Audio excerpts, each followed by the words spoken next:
주관을 하시고 원폭 피해자 협회 서울지부, 아시아 평화 시민 네트워크, 그리고 한일 반일 평화연대, 김영렬 추모사업회, 그리고 서울 평화 통일을 여는 사람들, 이런 단체들이 함께하고 있습니다. 오늘 뭐 다 알고 오셨겠고, 그리고 많은 분들이 지금 서울시에 거주하고 계시는 원폭 피해자분들이 이 자리에 오신 걸로 이렇게 보입니다. 그래서 모처럼 이렇게 서울시에 계신 원폭 피해자분들에 대한 지원을 위한 그런 조례 제정을 위한 그런 모색 토론에 함께 해주신 것을 감사드리고요. 오늘 토론을 통해서 좋은 대책이 많이 나오기를 기대를 해보겠습니다. 토론회를 빛내주시기 위해서 이렇게 함께 해주신 서울시의원 여러분들께 감사드리고요. 정말 이 토론회를 통해서 정말 이 한국 원폭 피해자, 특히 서울시 거주하고 계신 원폭 피해자분들에 대한 지원 조례에 의원 여러분들께서 함께 힘을 모아주시기를 간곡히 다시 한번 부탁 말씀드리겠습니다. 오늘 처음 순서로는 지금 최정순 의원이 오늘 이 토론회를 주최한 최정순 의원님의 개회사를 시작하도록 하겠습니다. 이렇게 많이 와주셔서 고맙습니다. 우리 의원님들 아침 일찍 시작해서 아직 못 오실까봐 걱정이 됐는데 많이 와주셔서 고맙고요. 또 어려운 주제여서 제가 사실 망설여졌습니다. 그런데 또 이것을 하지 않으면 안 된다라는 또 절실한 마음 때문에 출발을 이제 합니다. 어디까지 이제 갈 수 있을지는 우리 관련되는 사회단체 분들과 더불어 또 의원님들의 힘을 빌어서 이렇게 해서 한번 추진해 가보려고 합니다. 많은 다른 지역, 대구나 경기도나 또 부산이나 합천에서는 이 원폭 문제가 많이 피해자 문제가 조례로 다 제정되고 있고 또 일본에서는 많은 조례나 요강이나 규칙들이 많이 하고 있는데요. 우리 서울시가 우리 대한민국의 최고의 도시인 서울이 이 서울에 사시는 원폭 피해자 여러분들을 관심을 그동안 갖지 못했다는 게 좀 미안한 마음입니다. 아무쪼록 오늘 토론회를 통해서 우리가 해야 할 일을 잘 찾아서 하도록 하겠습니다. 감사합니다.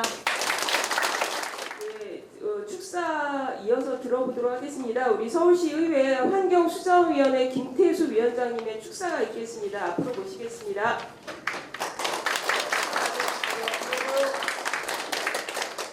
사실은 이 원폭 피해자 지원 방안 모색 정책 토론회는 우리 환경수자원하고는 전혀 관계가 없는데 평소 존경하는 우리 최정순 의원님께서 정말 학창 시절에 시민 활동 그다음에 민주화 활동을 하셔서 너무나 큰 일을 하시면서 이런 소외된 곳까지 이렇게 잘 챙기시는구나 이런 생각이 들어서 기쁘고 반갑기도 합니다. 제가 사실 최정순 의원님 굉장히 존경하고 또 어려워도 하는데 우선순위로 해서 우리 서울시의회가 원폭 피해자에 대한 지원 방안 조례를 어떻게 할 것인가에 대한 발표를 하신다 해서 기쁘기도 하고요. 경기도는 올 6월인가 아마 조례 제정이 된 것 같고요. 지금 제가 또 이제 책자를 보니까 서울시에 1세대, 2세대가 한 60여 분이 이제 원폭 피해자 1세대, 2세대가 계시는데 대한민국의 최고인 서울시에서 이런 지원 조례가 없다는 것에 대해서 저도 좀 마음이 좀 무겁다고 생각이 들고요. 오늘 이런 정책 토론을 통해서 우리 서울시의회가 올바로 가야 될 길을 제대로 오늘 발표하는 좋은 시간이라고 생각이 들고요. 여기에 많은 분들이 오셨지만 우리 자손들은 일제강점기 때 고생하셨던 우리 어른들의 그동안의 노후를 잘 생각해서 우리 서울시의회와 서울시가 같이 우리 원폭 피해자들에 대한 지원을 더욱더 열심히 하겠다는 약속을 드리면서 이 정책 토론회를 준비하느라고 애쓰신 많은 분들께 다시 한번 감사의 말씀드리겠습니다. 오늘 정책 토론회 성공의 정책 토론회 되시길 기원드리겠습니다. 고맙습니다. 그러면 오늘 본격적으로 토론회 들어가도록 하겠습니다. 주제 발표는 이제 두 분이 하시게 되겠는데요. 먼저 이대수 아시아 평화 시민 네트워크 대표님께서 주제 발표 들어보도록 하겠습니다. 무엇보다 이제 원폭 투하에 대해서 통상적으로 많이 알려진 것이 이제 미국이 원폭을 투하함으로써 일본이 조기 항복했고 그래서 이들이 빨리 끝났다 이런 설이 유명한데 최근 많은 연구 결과들이 그 사실과 좀 다르거나 최소한 왜곡되었다, 과장되었다. 미국은 일본 어차피 곧 전쟁에 패망해서 지금 계속 질질 끌면서 천황제를 유지하기 위해서 계속 그걸 지체하고 있었고 그래서 조그만 희생을 치르고 있었던 것이었고 그 다음에 소련이 전쟁에 참전을 했고 이런 부정세들이 일본으로 곧 항복을 하게끔 만들 수밖에 없는데 미국 원폭을 7월에 개발을 해서 이걸 한번 써봐야지 다음 2차는 미국의 전후의 세계 질서에서 핵 유일국이 유일 보유국으로서의 패권을 잡을 수 있겠다 라는 판단에 크게 작용했다는 것이 최근의 연구 결과들이 보여주고 있는 겁니다. 그런 점에서 우리가 거기서 좀 벗어나야 한다. 미국이 원폭 투하해서 고맙게도 우리가 빨리 전쟁이 끝났다. 힘이 해방되었다. 이런 상당 부분 사실과 다르다. 말씀 드리고요.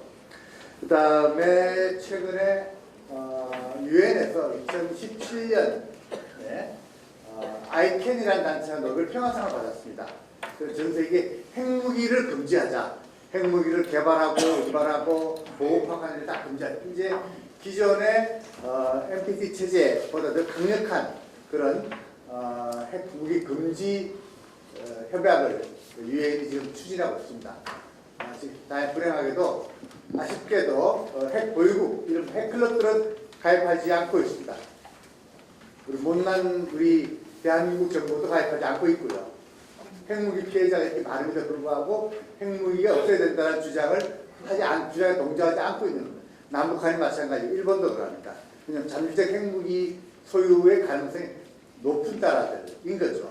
동아시아 핵무기 경쟁이 발생할 가능성이 높기 때문에 우리가 더욱더 우려스럽게 바라보고 있는 겁니다.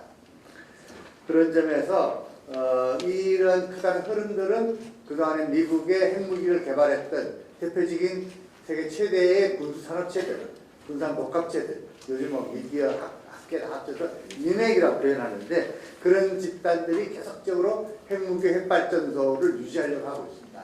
이것이 인류에게 최대 21세기 최대 불안 요소로 지금 등장하고 있습니다. 예, 금전이고요. 또 반면에 핵 없는 세상을 만들겠다는 선언도 굉장히 많습니다. 대표적으로 오바마가 2009년 사우 프라하에서 전 세계 이렇게 표현되어 있습니다. 12조에 보면 오바마 핵무기 없는 세상의 평화와 안보 추구에 미국이 헌신할 것을 확신하고 이를 약속한다. 이렇게 발표를 했습니다. 프라하 선언이죠.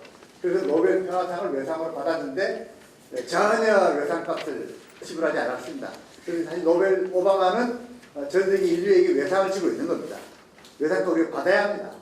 그래야 역사 대회가 서고 세계 정의가 서는 거죠. 그 점 분명히 말씀드리고요. 그 다음에 세계교회협의회가 2013년 부산 세계총회에서 핵무기 반대 선언을 했습니다. 한반도 평화통일 선언문과 중앙에 채택된 핵 없는 세계를 향한 선언에서 핵무기와 핵발전소 없는 세계를 위해 활동하는 선언했습니다.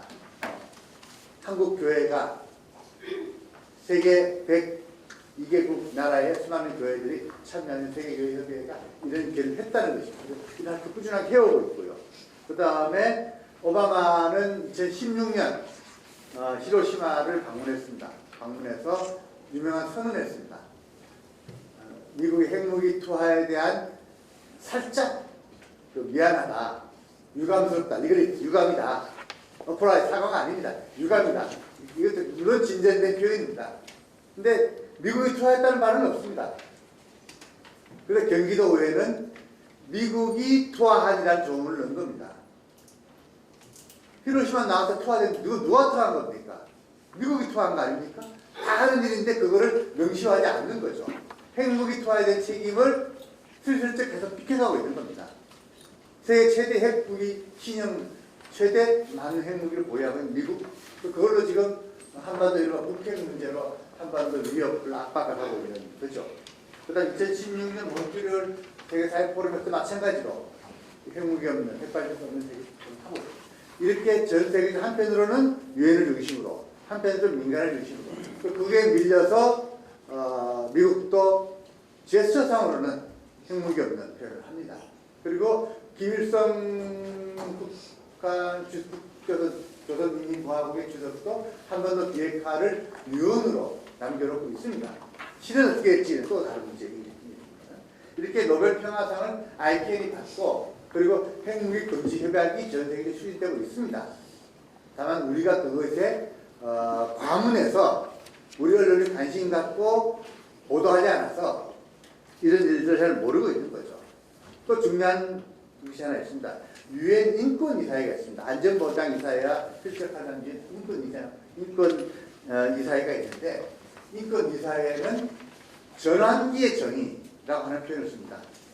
그리고 그건 뭐냐면은 과거의 전쟁 시기 또는 폭력이 남했던 시기 군사 통치 시기에서 민주적인 정부로 평안 이행할 때 어떻게 피해자를 치료하고 어떻게 가해자를 처벌할 것인지 이런 전환기의 정의에 관한 원칙들을 수립했습니다. 그래서 거기에는 일본 위안부 문제도 함께 해당되는 문제입니다. 대법원에서 판결한 원폭 피해자와 강제징용 여러분들이 다 함께 해당되는 문제입니다. 근데 유엔의 흐름들을 펴고 있고요. 그다음 아까 말씀드린 유엔 핵무기 금지 규약 6조가 중요합니다.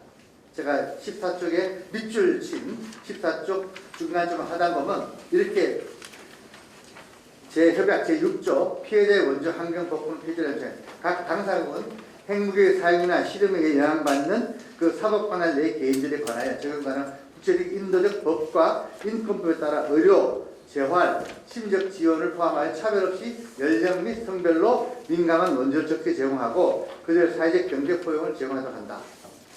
이겁니다.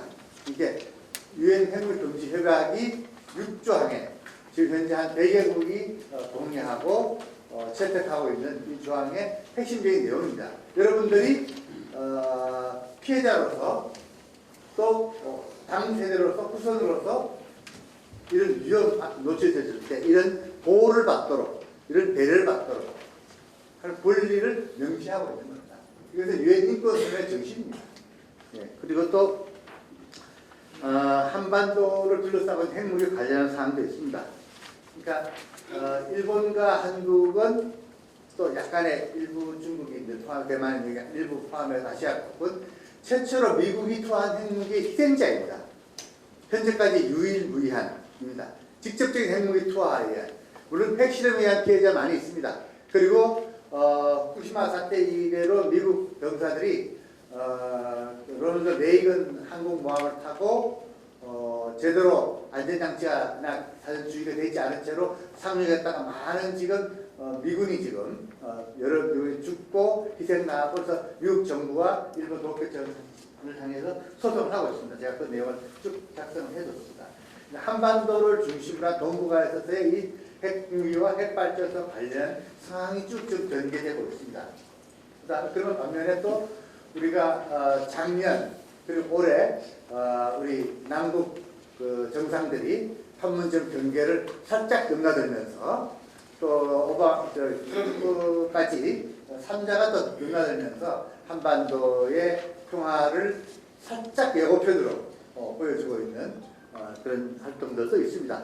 근데 반면에 또 원폭 피해자들이 소송을 한국 정부를 향해 일본 정부에 많은 소송들을 진행했습니다. 그것이 16쪽부터 진행되고 있습니다. 근데 그것이 중요한 건 이 소송에서 이명박 박근혜 정부 시절에 이 소송들에서 양승태 사업농단에서 드러났듯이 이 판결난 소송을 대법원이 계속 미루는 겁니다. 이른바 정의를 지연시킨 거죠. 그것이 박근혜 정부였고 양승태 사법 대법원이었습니다. 여러 이런 인권 유린 피해자들에 대해서 판결을 지연시키거나 왜곡시키는 것들이 바로 박근혜 정부 하에서의 이른바 공범들이죠. 사법농단의 합법적인 공범들 역할을 했고요.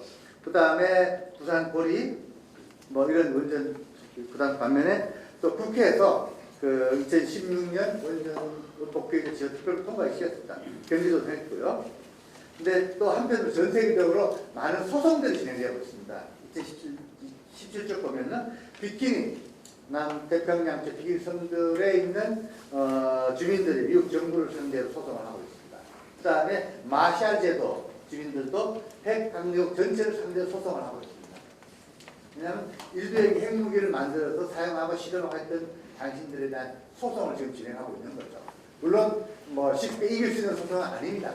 그러나 양심의 소리를 하는 것은 반드시 당대에 승리하지 않더라도 언젠가는 또 살아서 마지막에 또 승리할 수 있는 가능성을 보기 때문이죠. 아까 말씀드린 후쿠시마 지원활동 미국 병사들 지금 미국 정부와 도쿄를 소송하고 있고 우리도 한국에서 여러 사람들이 참여하고 있습니다. 대표적으로 최근에 이제 제주 4.3 피해자들이 미국 정부를 향해서 사과 요구를 하는 소송을 지금 책임과 사과를 요구하기 시작했습니다. 왜냐하면 그 당시에 미군정이 실시됐기 때문이죠. 미국의 동아시아 전략에 의해서 제주를 그렇게 잔혹하게 한국군의 군대 동원을 했기 때문이죠. 그 다음에 일본 원폭 피해자 2, 3세 지난번 우리 5월에 경기도 우리 인문하고 같이 가서 만났습니다. 원폭 피해 2, 3세들이 일본 정부를 향해서 지금 소송을 몇 년째 하고 있습니다. 하고 있고, 그러니까 핵심은 그겁니다. 미국 일본 정부는 법적으로 2, 3세에 대해서 인정하지 않고 있습니다. 않고 있는 이유는 그분들이 전하는 얘기는 실제로 일본은 핵무기를 가지고 싶어한다. 그래서 핵무기의 피해, 핵무기 핵발전을 유지하고 싶은데 핵에 대한 피해를 국민들이 너무 많이 인정하고 정부가 책임져야 될 사태를 피하고 싶은 거죠. 그 다음에 또 피해자가 인정되고 그에 따른 경제 부담이 커진다는 거죠.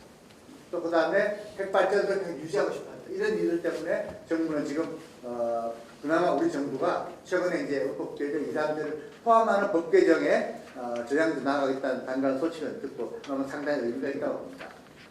그 다음에 원폭 피해자들이 미국 뉴욕에 가서 LPT 사전 NGO 회의에 가서 미국 정부를 향해서 사과를 해야 한다. 우리 합천의 심태 지부장님이야 우리 평통사 회원들 여러 단체들이 가서 계속 그런 활동을 하고 있잖아요. 미국 정부가 사과를 해야 한다. 라는 거죠. 노건리라고 기억하시죠? 노건리에서 한국 전쟁 중에 민간인 집단 학살 그것에 대해서 클린턴 정부 때 마찬가지로 똑같은 표현으로 유감이다 라는 표현을 했습니다. 그런 일들이 있고요. 그것이 좀 더 진전시키는 거죠. 김대중 정부 때 이루어진 일들이었습니다. 그 다음에 저희는 피폭자 입장에서 문제를 바라보겠다. 제가 죄송하게도 이 통계표를 한 빠졌습니다. 이게. 그래가지고 주요 25개 주가 다 있는데 계좌가 이게 제가 표를 만들어보니 실수를 했네요. 이거 다시 제가 나중에 정정하겠습니다. 예. 결국에는 우리가 하고자 하는 거는 이렇게 2, 3세가 포함되고 서울시계의 조례를 만들고 하는 과정은 대단히 중요한 의미를 두고 있습니다. 한편으로는 부끄럽게도 너무 오랜 기간 동안 우리 정치가 또 정부가 방치하고 외면하고 했던 것에 대한 죄송함과 미안함이 있고요.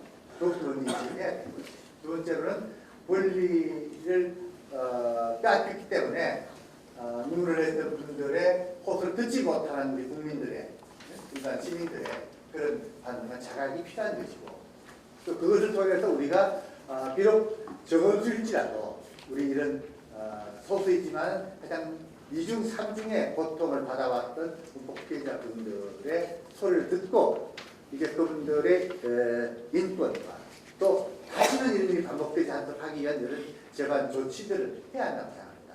그것이 이번 서울시 조례에 담겨야 되고 서울시가 문폭 피해자를 지원 수준이 아니라 적어도 문폭 피해자가 인권의 회복뿐만 아니라 적어도 한국이 서울에서 한국 원폭 피해자 이렇게 되어왔다. 그리고 원폭 피해자들의 요구를 정부는 들어야 하고 그리고 더 나아가서 이런 피해자들의 요청대로 더 이상 원폭 피해가 발생하지 않도록 이런 비핵평화운동에 함께 나서도록 하는 일 그런 일들이 저는 우리에게 주어져 있고 그것은 우리가 서울시가 이런 치료를 하고 교육을 하고 홍보를 하고 지원하는 일들에 담겨져 있지 않다고 생각합니다. 그런 점에서 그동안 이제 여러 지역에서 피해 당사자들이 요구해서 제도들이 만들어지기 시작했습니다. 이제는 서울시가 좀 더 진전된 그리고 책임 있는 조치들을 이미 해주길 바라고 방북시장에서는 이미 이런 일들과 관련해서는 오래전부터 어저께 역사 동부역사재단에서 일본군 위안부 문제 국제 정범재판 소송이 19일 행사가 있었습니다. 그러니까 원법 피해자와 위안부 문제는 함께 시작했었습니다. 그런데 위안부 문제는 성공했고요. 원법 문제는 지연됐습니다. 그래서 우리 반성하고요. 그런 점에서는 정부와 우리 시민단체들 또 당사자들 함께 손잡고 노력해서 우리가 인류사에 이런 가장 처참한 피해를 다시 반복되지 않도록 하는 일에 함께 했으면 좋겠습니다. 네, 이상입니다. 그 발제문에 있는데 중요한 내용인데 우리 계신 분들이 함께 보면 좋을 것 같아서요. 제가 저 자료집에 있거든요. 자료집 14쪽 보시면 예, 2017년에 통과된 유엔에서 통과된 겁니다. 핵무기 금지 조약. 핵무기 금지 조약에 보면 6조에 각 당사국은 핵무기의 사용이나 실험에 의해 영향을 받는 그 사법 관할 내의 개인들에 관하여 적용 가능한 국제적 인도적 법과 인권법에 따라 의료, 재활, 심리적 지원을 포함하여 차별 없이 연령 및 성별로 민감한 원조를 적절히 제공하고 그들의 사회적 경제적 포용을 제공하도록 한다라고 되어 있습니다. 그러니까 이게 2017년에 유엔에서 통과된 핵무기 금지 조약의 내용입니다. 그러니까 그런 법제가 전 세계적인 규범으로 지금 제정이 되어 있거든요. 이런 것들을 바탕으로 해서 앞으로 우리나라에서도 핵무기에 의한 이런 어떤 피해자분들에 대한 지원이 제대로 되어야 된다라고 그렇게 생각을 합니다. 발제해 주신 이대수 대표님 감사드리고요. 다음 발제 계속 이어서 들어보도록 하겠습니다. 다음 발제는 이승무 한일반해평화연대 대표님으로부터 들어보도록 하겠습니다. 이런 원법 피해가 다시는 반복되지 않도록 하기 위한 그런 여러 가지 그런 어떤 소송에 관련된 문제, 그리고 그 경기도 조례를 제정하는데 이렇게 활동을 하시면서 노력하신 내용들을 말씀해 주셨습니다. 저는 거기서 이제 한 걸음 더 나가서 이게 국내외에서 어떤 그런 조례들이 제정되고 어떤 움직임들이 있는지를 좀 소개를 할 거고, 그 다음에 이제 오늘이 지나고 나서 좀 더 조례 내용들을 갖다가 이렇게 구체적으로 살펴보는 그런 시간들은 또 있을 거기 때문에 그걸 갖다가 이렇게 너무 깊게까지 이렇게 다루지는 않고 대체적으로 어떤 움직임들이 지금까지 있어 왔는가, 그러고 어디에 중점을 둬야 하는가 하는 그러한 부분들에 대해서 중점을 두고 말씀을 드리겠습니다. 그래서 그 서울대 남기정 교수가 이제 언론에 나온 거를 보게 되면 이런 말이 있습니다. 강제 동원에 대한 그런 문제였었죠. 강제 동원 문제에서 1차적인 책임은 일본 정부와 일본 기업에 있지만은 한국 정부, 한국 기업에도 책임이 있다. 피해자 구제는 임시정부의 법통을 이어받은 한국 정부의 책임이기도 하다. 비록 부단한 독립운동을 전개했지만 외국의 강점 상태를 시정하지 못한 채 그 불법 행위로 인해 자국민의 생명과 재산을 보호하지 못한 책임이 대한민국 임시정부에 있으며 그 책임은 한국 정부로 귀속된다. 강제동원 피해자 구제를 한국 정부 책임하에 실시하는 것이야말로 임시정부 수립 100년째 해에 대한제국에서 대한민국으로 단절없이 이어진 우리 법통을 확인하는 가장 확실한 방법이다. 이렇게 얘기를 했는데 이게 원법 피해 문제에서도 그대로 적용될 수 있다고 봅니다. 히로시마와 나가사키 원폭 투하는 전쟁과 직접 관련이 없는 다수의 민간인을 학살한 미국의 대표적인 전쟁 범죄이고, 그거는 민형사상의 책임에서 자유로울 수 없는 불법 행위이면서 범죄 행위입니다. 그리고 한국 정부도 자국민을 그러한 불법 행위의 피해로부터 보호하지 못한 책임이 있습니다. 따라서 한국 정부와 자치단체에서는 피폭자 개인들의 책임이라고 결코 할 수 없는 원폭 피해자들의 신체적, 사회경제적 고통에 대해 도움을 주어야 할 적극적인 의무가 성립합니다. 반드시 이런 논리하고 꼭 연결시키지 않더라도 가해자가 아니면서 국가와 자치공동체 차원의 도움을 준다는 의미는 그 피해자들과 우리가 공동체적으로 연결되어 있음을 말해주는 것입니다.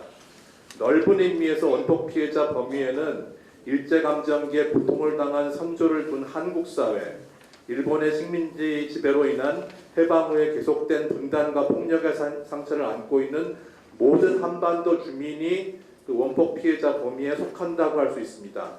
따라서 원폭 피해자에 대한 지원 제도와 행동은 역사적인 상처를 함께 느끼고 함께 신체적, 정신적, 역사적으로 치료해가는 과정이라고 할 수 있겠습니다. 한국에서는 2016년에 그 30페이지입니다. 한국인 원폭 피해자 지원을 위한 특별법이 그 좀 미흡하지만은 제정이 되어 있고 지금 그 개정안이 발의돼서 지금 통과가 안 되고 있는데 그렇게 돼 있는 상태고 지자체 조례로서는 경기도, 경상남도, 대구 동구, 대구광역시, 부산, 합천 그렇게 그 7가지 정도의 조례가 나와 있고 그 합천의 원폭 피해자 진료소 설치 조례가 1988년도에 그 제정됐지만은 그거는 이제 좀 특수한 성격의 조례라고 보면은 대구광역시의 동구가 2002년으로 가장 빠릅니다. 그거는 그 정부의 특별법이 통과되기 훨씬 전에 제정이 된 거라고 볼 수 있습니다. 그러고 나서 이제 대구광역시 조례가 2017년에 제정이 되니까 동구에서는 이제 금년도에 그 이게 필요 없다 그래가지고서 그 폐지안이 발의가 돼서 통과가 됐습니다.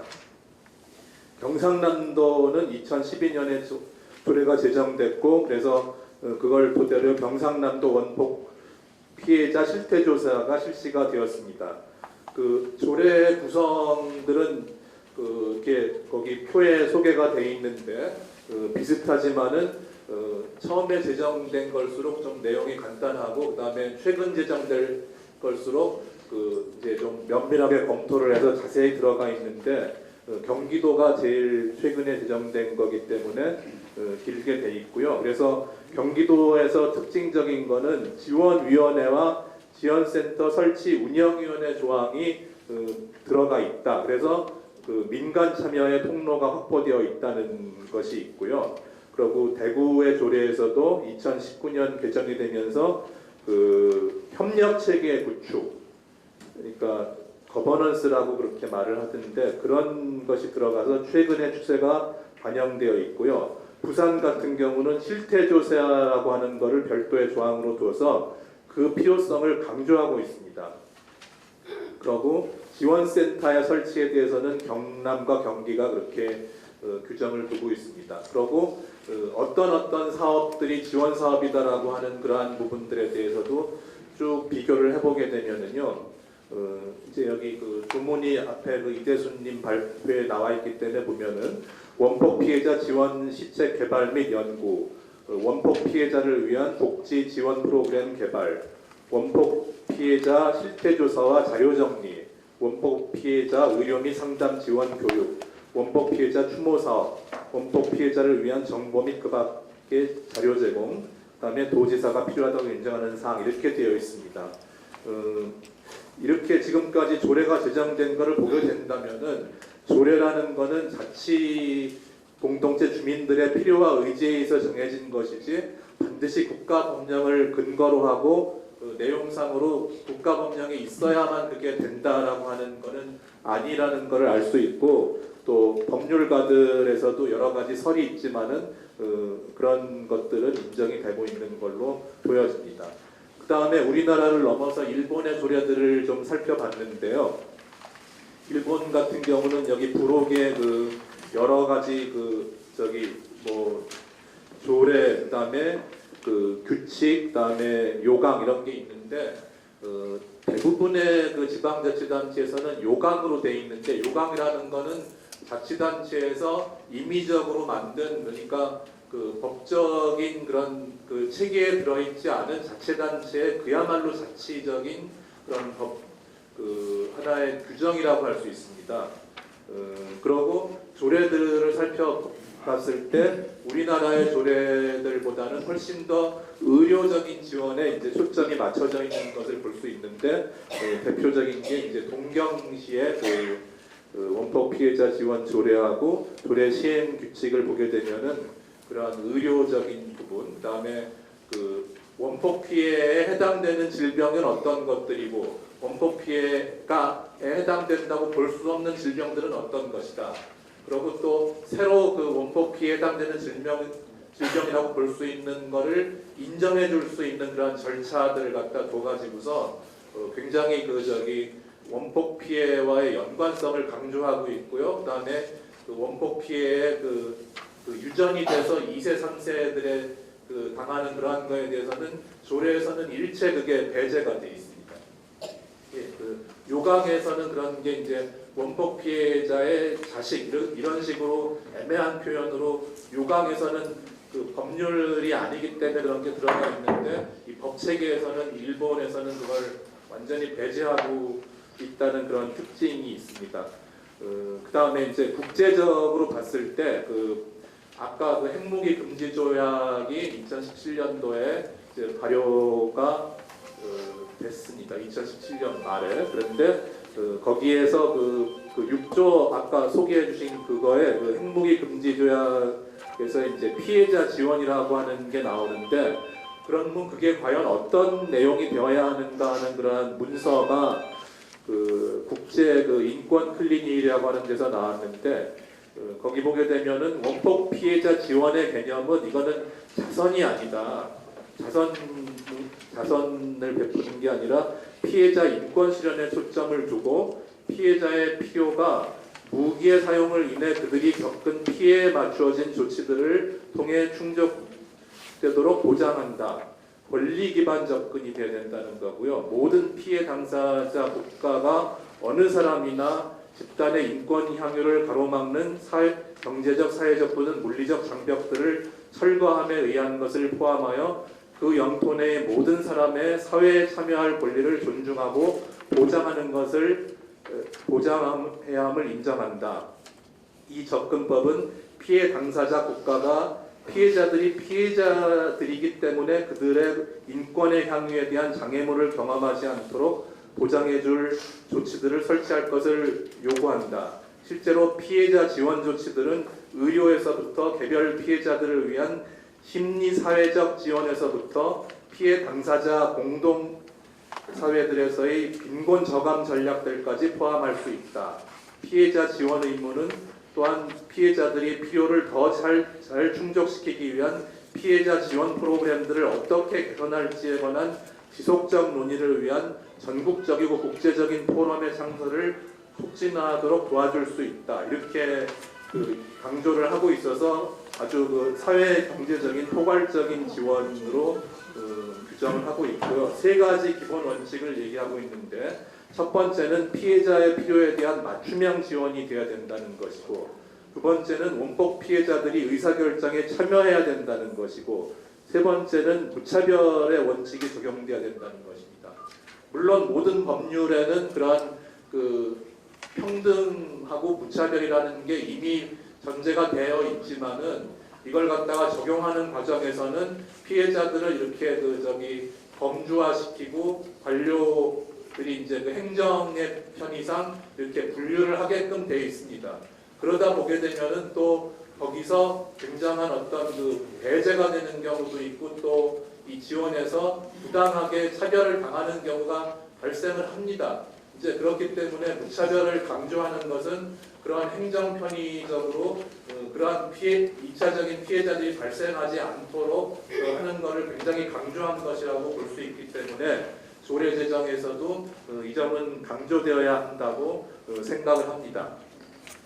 그 다음에 유전적인 영향의 문제에서는 일본에서도 2세 피폭자 협회에서 여러 가지 소송이라든지 아니면은 유엔에다가 문제를 제기한다든지 이런 활동들을 많이 해왔습니다. 그렇지만은 일본과 미국에서 세운 그러한 어떤 방사능 영향연구소라고 하는 이런 과학자 집단에서는 원폭 피해가 유전된다는 것이 과학적으로 입증되지 않았다는 이유로 그걸 갖다가 인정을 하지 않고 있는데 원폭 피해자 2세의 입장은 그것이 원폭 피해가 유전되지 않는다는 것이 과학적으로 입증되지 않았다 이렇게 얘기를 하고 있습니다. 그거는 정당한 주장이죠. 그러니까 1992년도에 전 세계 정상들이 모인 리우 환경회의에서 사전 예방의 원칙이라고 하는 것이 포함된 그 리우 선언이 채택이 됐습니다. 이 사전 예방의 원칙이라고 하는 그 내용은 뭐냐면은 그 심각한 또는 돌이킬 수 없는 손상의 위협이 있을 경우에는 완전한 과학적 확실성이 없다고 해도 조치들을 미흡하게 조치들을 갖다가 미룰 이유로 사용돼서는 안 된다고 하는 원칙입니다. 그러니까 이게 그 어떤 그 피해의 그 인과관계가 논란이 되고 있다고 해도 실제로 그런 피해를 당한 사람들이 그 있고 그게 굉장히 심각한 경우에는 거기에 대한 조치를 갖다가 그런 어떤 과학적 확실성 때문에 배제를 하는 것은 옳지 않다. 그때는 반드시 그걸 해야 된다고 하는 그런 원칙이 거기에 포함이 되어 있기 때문에 일본을 포함해서 한국, 미국 그 전체 나라들이 다 동의한 원칙이기 때문에 이것도 원폭 피해 유전 문제에 반드시 적용되어야 할 원칙이고요. 한국에서 지금까지 제정된 살펴봤었던 자치단체 조례에서는 피폭자 2세, 3세까지가 다 지원의 대상으로 되어 있습니다. 그렇지만은 일본에서는 그런 식으로 안 되어 있다고 하는 것은 이미 말씀드린 거고요. 그래서 아직까지 과학적인 입증이 되지 않는다고 해서 피해를 입고 있다고 하는 2세가 지원에서 배제를 당하거나 편법으로 지원의 대상이 된다고 하는 것은 민주주의 사회에서는 있을 수 없는 일이라고 그렇게 얘기할 수 있습니다. 유전적 영향에 의한 피폭자 2세 문제로 특히 2세들은 사회적으로 소외와 배제와 차별의 대상이 되어 왔다고 할 수 있습니다. 그게 이제 그 결혼 문제에 대해서 뭐 말씀을 많이 하시는 걸 들었습니다. 역사적인 문제가 개인적인 책임 문제로 되고 이에 따라서 사회에서 배제되고 발언권을 상실한다는 것은 가해자들의 범죄의 영향이 지금까지도 계속 이어지고 있는 것을 의미합니다. 이런 이유로 일본 피폭자 2세 협회는 유엔의 특별히 인권이사에다가 이 문제를 진정하게 된 겁니다. 이건 인권 문제이기 때문에요. 그래서 조례에서 이 문제를 지금까지보다 더 적극적으로 다룰 필요가 있다고 할 수 있습니다. 마지막으로 결론입니다. 일본에서 이제 그 태양회라든지 설린교 같은 종교 단체들이 그 한국에 와서 그 피폭자들을 지원하는 활동들을 실제로 많이 했습니다. 서울 지부에 가봐도 그걸 알 수 있습니다. 그런데 이제 그거는 사실 일본의 국가가 아니라 일본 대중들의 어떤 심리적인 부채가 반영되어 있는 거라고 볼 수 있습니다. 너희들이 우리나라가 잘못해서 이렇게 피해를 당했다고 그런 게 담겨 있겠죠. 종교적인 이유도 있겠지만, 근데 한국의 종교나 시민단체에서는 사적인 원인에 의한 피해가 아닌 공적인 원인에 의한 피해 문제인데도 그동안 별다른 관심을 기울이지 못해왔다는 점에서 그동안의 미미한 그런 활동에 대해서 성찰이 필요하고, 그렇기 때문에 그런 원인 때문에 사실 국가나 자치단체에서도 제도적인 지원이 늦어져 왔다고 할 수 있습니다. 그래서 서울시의 조례 제정을 통해서 피폭자 문제를 역사적인 공동체의 문제로 인식하고 역사적인 상처와 피해에 대한 공동의 느낌과 해결 노력이 기울어지게 되는 계기가 되어야 할 것으로 생각이 됩니다. 이상 발표를 마치겠습니다. 두 주제 발제 들었는데요. 주제 발제 내용들을 보면 사실은 일제에서 강제 동원되어서 2중 3중에 고통을 겪으신 한국인 원폭 피해자분들에 대한 그런 지원이 시급히 마련이 되어야 됨에도 불구하고 사실 그런 지원이 제대로 되지 않았던 그런 문제, 그런 역사적인 고찰과 더불어서 지금이라도 제대로 된 그런 지원이 되어야 된다라는 그런 내용들의 말씀이었다라고 생각을 하고요. 사실 서울시에서 지금 지원 조례를 만들려고 우리 최정수 의원님께서 애쓰고 계시는데요. 다른 지원 조례들, 다른 지자체나 기초단체에서 마련된 지원 조례가 있긴 한데 구체적인 지원 조례가 실질적으로 되는 건 없다 이런 말씀들을 많이 하세요. 예, 근데 정말 이 서울시에서 마련이 되는 이런 지원 조례는 실질적이고 구체적이고 예 그렇게 지원이 되도록 하는 조례를 제정하는 게 이번 계기에 되어야 되지 않을까 이런 생각을 한번 다시 하게 됩니다. 다음은 구체적인 좀 사례를 좀 들어보려고 하는데요. 우리 그 원포 협회 서울 지부장님이신 정정훈 지부장님께서 나오셔서 어떻게 지금 이 원포 피해를 당하셨는지 그런 구체적인 사례를 들어보도록 하겠습니다. 박수로 맞이해 주십시오. 저는 1940년 일본 히로시마시 후쿠시마주 90번지에서 태어났습니다. 5세 되던 때 45년 8월 6일 미국의 원자폭탄 투하로 원폭 피해를 입게 되었습니다. 그때 다리와 등에 심한 상처를 입었고 지금도 큰 흉터가 아주 한 다리 등 한 5cm 정도의 흉터가 그대로 남아 있습니다. 당시에 옆집에 살았던 이모님은 피폭되어 전신에 화상을 입고 노출된 살은 피부가 벗겨졌으며 나와 동갑내기인 아들, 그러니까 저의 사촌이 되겠죠. 동생과 저의 동생하고 한동갑이 있던 다닥이라는 아이가 있었습니다. 동생, 사촌 동생이죠. 그 둘째 아들. 그 아이는 그 자리에서 바로 직사를 했습니다. 저희 어머님은 해방과 동시에 연락선을 타고 고향인 김천으로 귀국하시어 피눈물 나는 생활을 이어가고 63세 젊은 나이에 골수암으로 세상을 떠나셨습니다. 남은 형제 4명 중 큰 누님은 62세에서 간암으로 돌아가시고 작은 누님은 정신질환으로 지금도 20년째 식물인과가 같이 병원에 있습니다.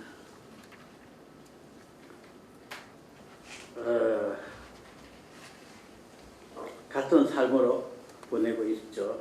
이웃에 함께 살던 예산촌의 가족도 원폭으로 많은 상처를 입었고 손자들이 여기에 오늘 이 자리에도 나와 있습니다. 그 외삼촌의 딸이 손자가 정말 참 민망할 정도로 한쪽 귀가 없어요. 태어날 때. 그래서 제가 그 사촌 동생에게나 그 사람들한테 마음 아플까봐 모른 척하고 지나가지만 그거 볼 때마다 참 한없이 가슴이 아픕니다.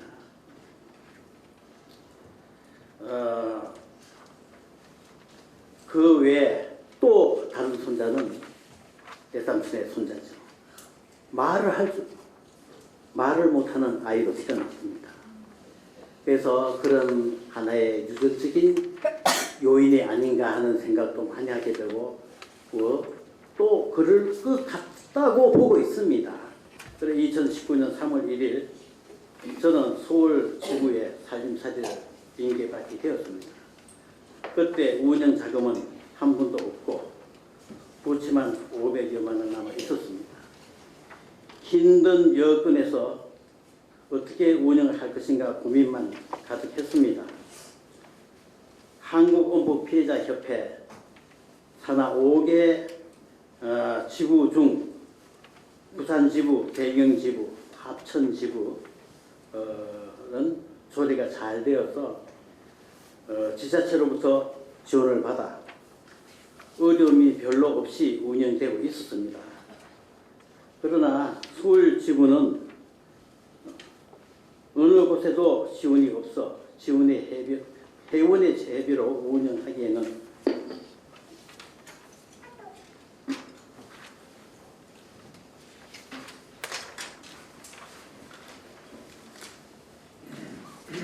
무척 힘이 들었습니다. 심지어 지부장 활동비는 고사하고 지부 사무실 직원의 임금을 근로 최저임금 70%도 못 미치는 정도의 100여만 원 가지고 지급을 하고 있습니다. 조례가 제정이 되고 서울시 지원센터가 가동되면 직원의 경우는 개선되어 근로자 최저임금이라도 제대로 지급되었으면 하는 게 저 지부장의 참 바람이고 기대하고 있는 것입니다.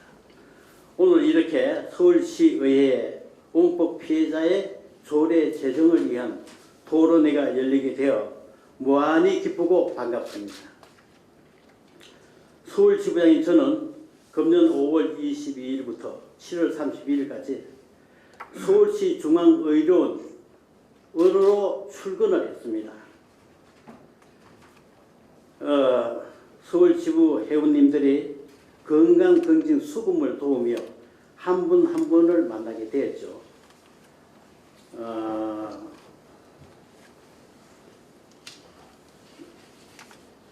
만나고 건강 상태나 생활 상태 같은 걸 파악하고 있었죠. 근데 서울 지부의 회원으로 약 500명 회원 중에서 그 건강 검진에 참여한 분은 248명이 참석하셔서 건강 검진을 받았습니다.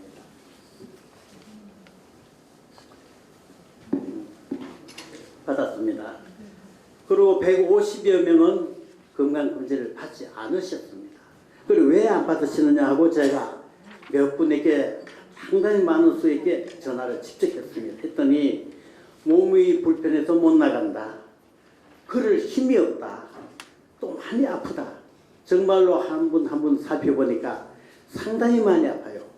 오늘도 여기 나오실 많은 분들이 모두 병원에 가시고 아프고 해서 못 나오신 분이 많습니다. 전화해본 바. 이렇게 어려움이 지금 상당히 많습니다. 회원들 중에서.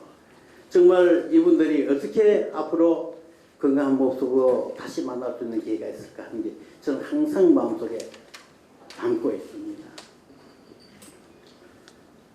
한국의 원법 원자 폭탄 피해자 지원을 위한 특별 법안이 이 법안이 2016년 5월 19일 19대 국회 본회의에서 통과되었습니다.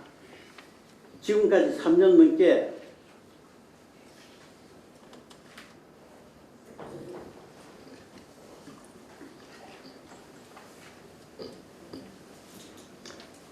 경과하면서 제대로 움직이지 못하고 사실 정지 상태에 있습니다. 특별비 제정되어 2세 등 후손에게도 의료 지원 사업 등이 여러 과제가 산적해 있습니다. 2019년 8월 2일 대구에서 전국 지부장 회의가 있었습니다. 이때 특별법안 제정 이후 보건복지부 후원으로 한국보건복지사회연구원의 원폭 피해 1세와 2세 등 후손 실태 조사 관련 설명회가 있었죠.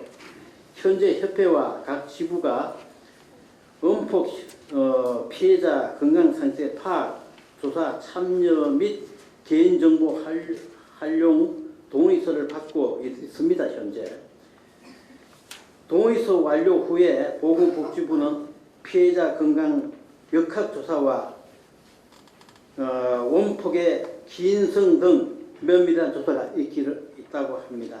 하고 있을 거라고 저는 보고 있습니다. 그래서 지금 조사를 하고 있습니다.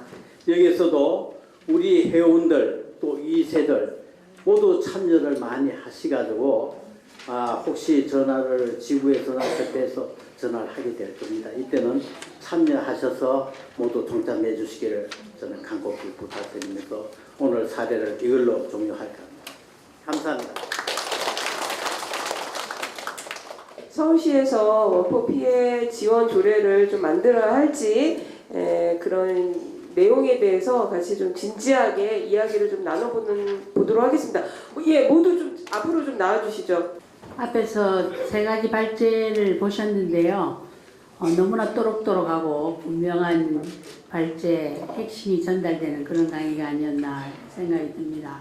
피해와 고통의 공감이 아직도 범국민적으로 되고 있지 않다는 점이 아쉬웠고요. 그리고 사회적 차별을 받고 있고 또 일본 한일이나 미국 관계에서 과거사 반성과 배상이 되고 있지 않는 이 현실 속에서 우리 원폭 피해자의 고통이 있지 않나 그렇게 생각합니다. 우선에 이런 피해자는 있는데 가해자는 드러나지 않는 74년 동안의 고통 이런 것들 그리고 일본은 식민 지배와 침략 전쟁의 책임이 있고 미국은 원폭 개발과 히로시마 나가사키 때 투하한 책임이 있는데 두 책임자가 거기에 또 한국 정부는 또 나름대로 그 독립국가를 갖지 못한 그래서 피해본 이런 세 국가가 모두 책임이 있는 것인데 이 책임이 제대로 되지 않아서 우리 원폭 피해자 여러분들이 너무 오랜 동안 고생하고 계시다고 생각합니다. 그래서 오늘 우리가 이 두 번에 걸쳐서 토론회를 하고자 합니다. 그래서 우선에는 이 자리는 피해자의 삶과 고통을 드러내고 포용하기 위한 자리고요. 그리고 앞으로 이제 원폭 피해자 현황 파악을 좀 더 해야 되겠고, 역사 정리도 되어야겠고, 건강과 복지 문제, 2, 3세 문제, 그리고 원폭 피해자들이 마음대로 활동할 수 있는 활동을 보장하는 이런 많은 과제들이 있습니다. 오늘 우리 발제하신 분들의 또록또록한 그 발제가 너무 귀에 쏙쏙 들어왔고요. 오늘 이제 토론자로 오신 분들이 한 명씩 좀 더 보태서 하도록 하겠습니다. 먼저 우리 토론에 우리 한윤미 선생님부터 토론 발표를 좀 하실까요? 아니면 다른 분이 할까요? 다른 분이 먼저 할까요? 우리 김형률 추모사업회 운영위원장님 강재숙 선생님, 네, 토론을 좀 해주시죠. 예. 결국에는 이제 특별법 2016 제정은 됐지만 개정안을 다시 세무제법에 다시 내게 되었고 사실은 이 서울시 조례, 경기 조례, 모든 각 지자체의 조례를 벌써 했어야 되는데 이제 와서야 하게 된 것이 죄송하다는 말씀 좀 드리고 싶습니다. 앞에서 발표하신 우리 이대수 대표님 같은 경우는 전체적인 숲을 좀 조망을 해주셨네요. 전체 우리가 꼭 알아야 할 여러 가지 대외적인 부분들을 총괄해서 해주셨고 또 이승무 대표님은 한일 조례를 아주 잘 유명하게 정리를 해주시고 또 예민한 이세 문제를 윤리적인 문제를 잘 정리를 해주셔서 앞으로 우리가 나아갈 방향을 제시를 해주셨다고 생각합니다. 그리고 이제 사실 여기까지 오기까지 쉽지는 않았습니다. 저희가 이 문제를 사회적으로 많이 알리기 위해서는 아까 사진에서도 나왔지만 우리 김형률이라는 2세 그 한국 원폭 피해자 문제 1세 2세 문제를 다 총괄해서 전태일 같은 존재라고 할 수 있습니다. 한국 원폭 2세 한의회를 만들고 그리고 그 특별법 제정을 위해서 아픈 몸을 이끌고 노력을 하시다가 너무 젊은 나이에 35세라는 젊은 2005년에 돌아가시게 되었습니다. 그래서 그 김영률 그 명예회장님의 뜻을 이어받아가지고 안 들리시나요? 제가 원래 목소리가 작아서 죄송합니다. 목감기까지 걸려서 그 뜻을 이어받아서 그 당시에 2010년 초반에는 아픈 2세, 3세 분들이 너무 많으시고 장애도 가지시고 한 20대, 30대 돌아가신 경우도 많으셨어요. 그래서 쉼터가 필요하다 그래서 하천에 가장 장애가 많고 피해자분들 많으신 쪽에다가 하천 평화의 집이라는 쉼터를 관련 단체들하고 꾸리게 되었습니다. 그거를 이제 살아생전에 또 원하셨고 특별법 제정과 함께 그 이후에 이제 저희가 아버님을 아까 사진에 나왔듯이 MPT 대회에 참가하셨던 김현율 아버님 김봉대 어르신께서 뜻을 이어가지고 계속 활동을 하시게 됩니다. 근데 그 중요한 거는 이제 앞으로 1세, 2세 문제, 후세 문제를 포함해가지고 특별법 제정 개정과 함께 그다음에 각 지자체에서 정말 아까 한 대표님도 말씀하셨지만 정말 구체적이고 실질적인 조례들이 의료 지원이라든지 구체적인 지원으로 드러나야 되는데요. 그래서 아까 그 집장님 발표하신 것처럼 소중에서 그 어르신들이 병원에 가시는 것조차 지금 힘들 정도로 연세가 굉장히 많으셔요. 그래서 80대, 90대 어르신들이 많으신데 앞으로는 맞춤형 정말 방문 의료 지원도 필요한 시기가 들어온 것 같습니다. 그래서 지금 현재 하천 평화의 집에서는 1세, 2세 분들을 위해서 사실 트라우마도 많이 가지고 계셔요. 그래서 심리치유 서비스를 진행을 하고 있는데 앞으로 서울 같은 경우도 1세 어르신들 또 우리 2세 한우분들을 위해서 심리치유 서비스 등 좀 더 구체적이고 다양한 지원들이 필요하다고 생각합니다. 마지막으로 우리 한국원포2세 한우회의 명예회장이신 김영률 회장님이 남기신 말씀이 지금도 저희가 원점에서 다시 한번 고민하고 이어가야 한다고 생각하기 때문에 그 말씀을 끝으로 마치겠습니다. 다양한 원폭 후유증을 앓고 있는 원폭 2세 한우들은 일본 제국주의 침략 전쟁과 미국의 헤게모니 전략에 의해 존재할 수밖에 없는 원폭 피해자들이다. 자기 자신의 의지와는 상관없이 다양한 질병과 장애로 생존권과 생명권까지 위협받으며 지난 60년 동안 부당한 국가 권력으로부터 정체성과 인간성을 부정당하여 왔다. 이것은 명백한 국가 권력의 폭력이며 인권 침해일 것이다. 한미일 정부는 원폭 2세 한우들에 대한 선지원 후기명으로 생존권과 생명권을 보장하여. 이상입니다. 지금까지 법이 만들어졌지만 아직 이게 피부에 와닿는 제도가 만들어지지 않은 것 같아요. 그래서 그걸 하라. 특히 맞춤형 의료 지원과 심리치료 서비스 해야 되지 않겠느냐. 그리고 다양한 질병, 생존권, 위협, 생명권을 보장하는 그런 제도를 만들었으면 좋겠다 이런 말씀이 있었습니다. 다음 분 하시죠. 이제 오늘 와가지고 이제 원폭 피해자에 대한 얘기를 갖다가 오늘 이제 듣고서 많은 생각을 갖다가 해보게 됩니다. 그래서 제가 이제 이대수 대표님의 그 발제문을 가지고 제가 쭉 읽어보고 그다음에 다른 분들 이제 발표한 내용을 갖다가 이제 쭉 보니까 이런 그 원폭 피해까지 되게 되면서 우리나라가 이제 그 역사적인 배경이 저는 이제 제일 중요하다고 생각을 하고요. 그래서 일단 대한민국 국민으로서 이제 가장 알아야 될 그 역사 교육인데 우리나라는 이제 해방이 되고 나서 이승만 정권이 들어오고 그다음에 박정희 정권으로 되면서 일단 독재 정권 하에서의 역사 교육이 진짜 잘못되어 있고 왜곡되어 있는 부분들이 너무나 많습니다. 그래서 그런 부분들로 인해서 오늘날까지 원폭 피해자에 대한 조례라든지 법 제정이 지금까지도 미뤄지고 안 되었다고 저는 생각을 합니다.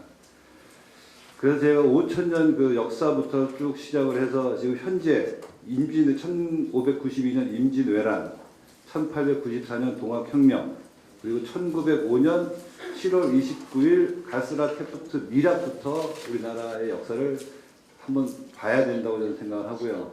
과연 그 1592년 임진왜란을 겪으면서 정신 못 차리고 국력을 갖다가 낭비한 부분들, 이런 부분들이 일제 강점기를 갖다가 1905년 갖다 맞이하게 됐고 그런 을사늑약이 이제 우리나라의 비극이 시작이 됐었죠. 그래서 그 독립운동을 하면서 1919년 그 임시 헌정부터 시작을 해가지고 1987년 6월 항쟁까지의 그 헌정사를 또 돌이켜볼 필요가 있다고 저는 생각합니다. 그래서 이런 부분들 속에서 지금 그 핵을 갖다가 이제 2차 세계대전 이제 핵을 갖다가 사용하게 됐고 거기에 이제 피해자인 원폭 피해자 분들이 이제 그 일본으로 끌려갔든 아니면은 먹고 살기 위해서 일본에 갔든 그런 이 국민들이 있습니다. 그 국민들의 그 피해에 대한 부분을 갖다가 아직까지도 지금 보장하지 못하고 보호하지 못하는 그런 대한민국 정부에 대해서 심히 유감을 표합니다. 먼저. 그리고 피해자들에게 저는 진짜 눈물로 죄송하다는 말씀 드립니다.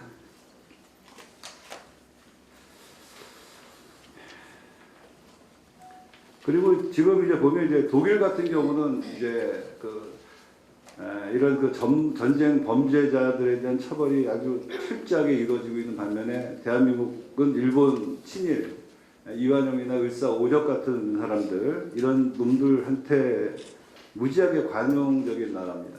왜 이렇게 됐을까요?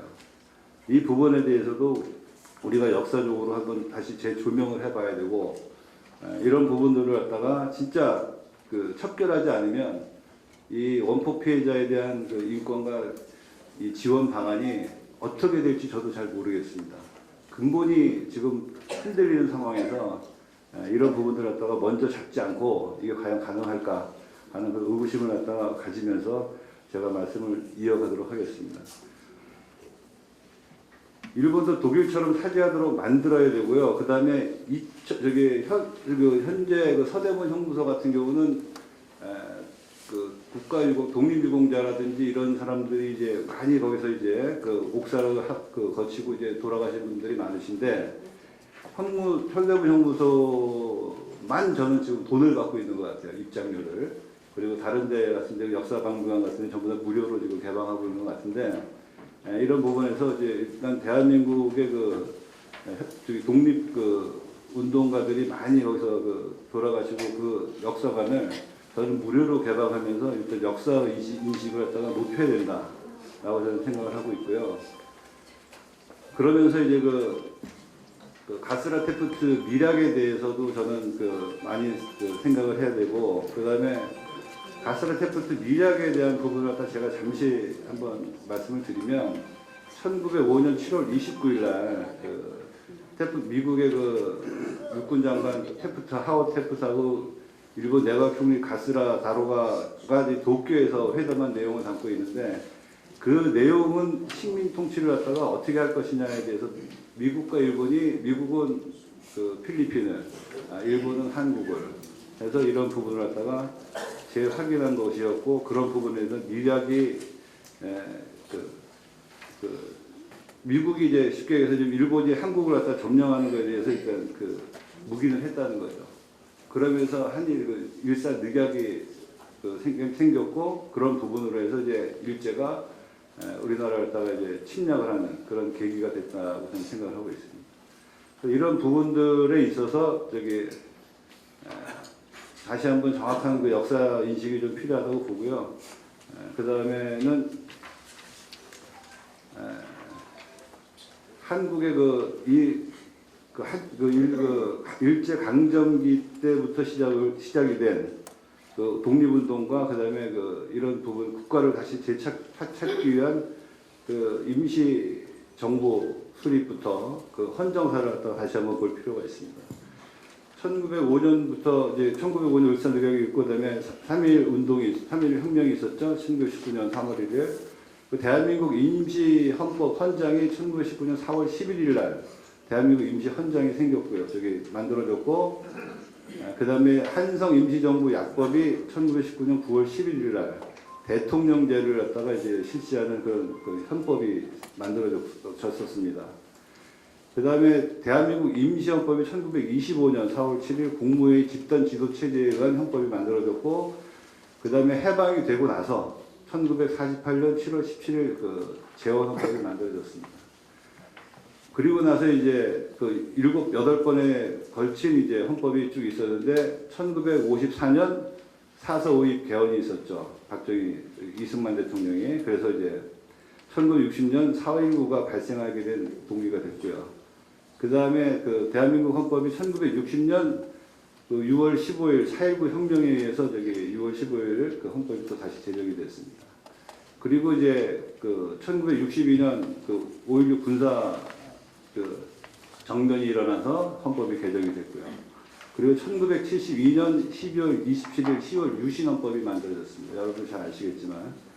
그 다음에 1980년 그 전두환 군사 저기 또 반란이 일어났었죠.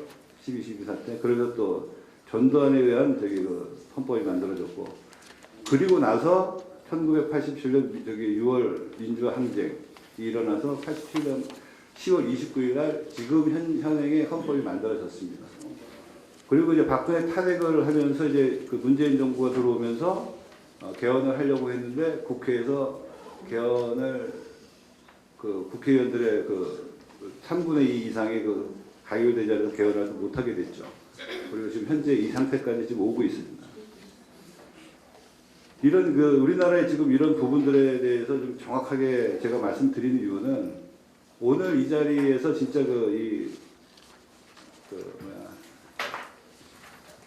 원폭 피해자에 대한 지원 방안이 조례나 법으로 제정이 되려면 이 국회의원들도 제대로 된 사람들을 뽑아야 되고 그 다음에 서울시 의원들도 제대로 된 사람들을 뽑아야 되고 전부 다가 그렇습니다. 이 법을 제정하는 우리나라가 지금 현재 직접 민주주의를 하는 나라가 아니라 대의민주주의를 하는 나라이기 때문에 국회의원, 시의원, 의원들에 의해서 이런 법들이 통과된다는 거죠.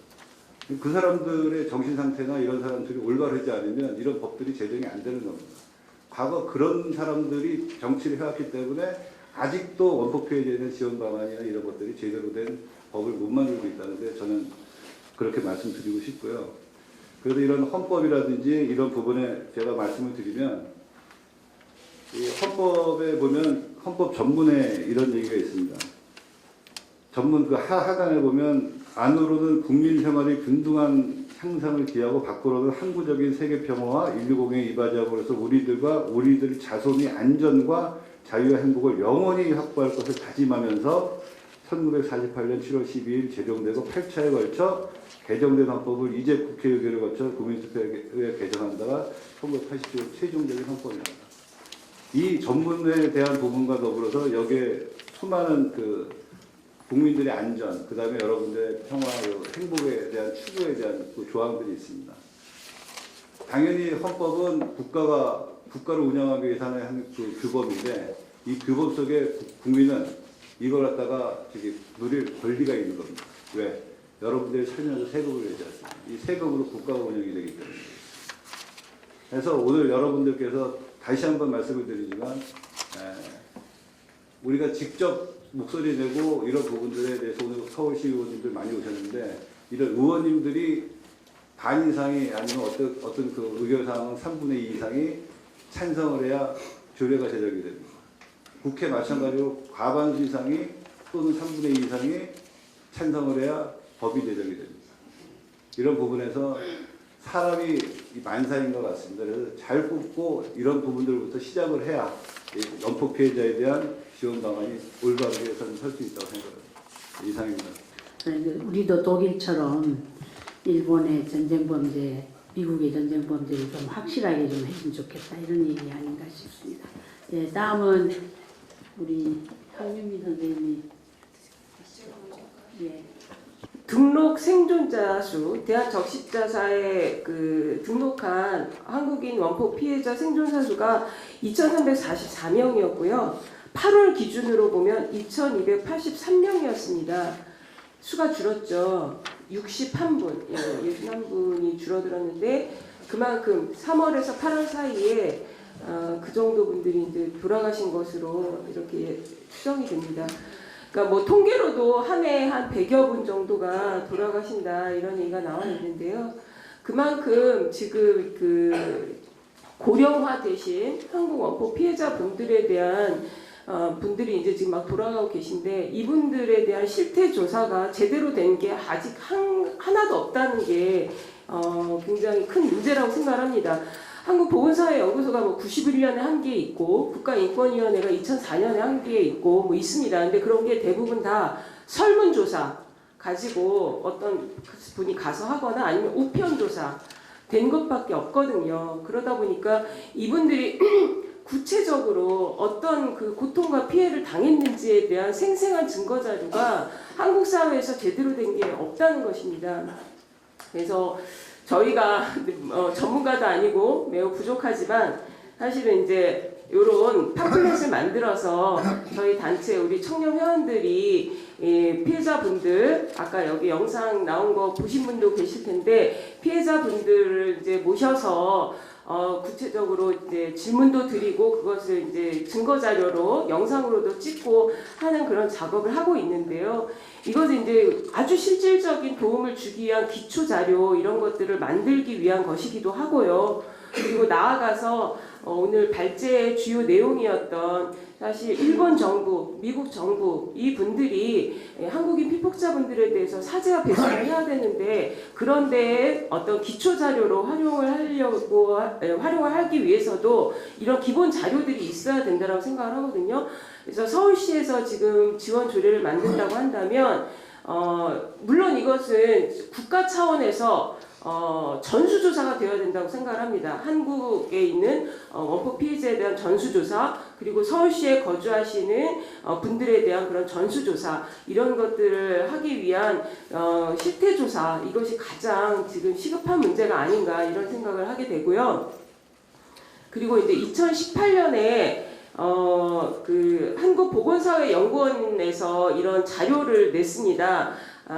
앞에 발제에서도 나왔지만 2016년도에 그 특별법이 통과가 되고 이러면서 그리고 지금은 2세, 3세까지 포함이 된 그런 특별법이 지금 국회에 이렇게 올라와 있는데요. 그런 것에 따라서 그런 법적 근거에 따라서 지금 한국보건사회연구원에서 이런 조사를 했더라고요. 그래서 어떻게 한국 원폭 피해자에 대한 실태 조사를 할 것인가 그런 연구 방법 이런 것들을 어떻게 해야 되는지 하는 그런 논문을 조사를 했고요.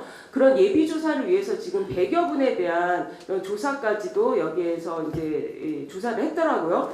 그래서 그 자료를 보니까 1세에서 자연유산 경험이 44%나 되더라고요.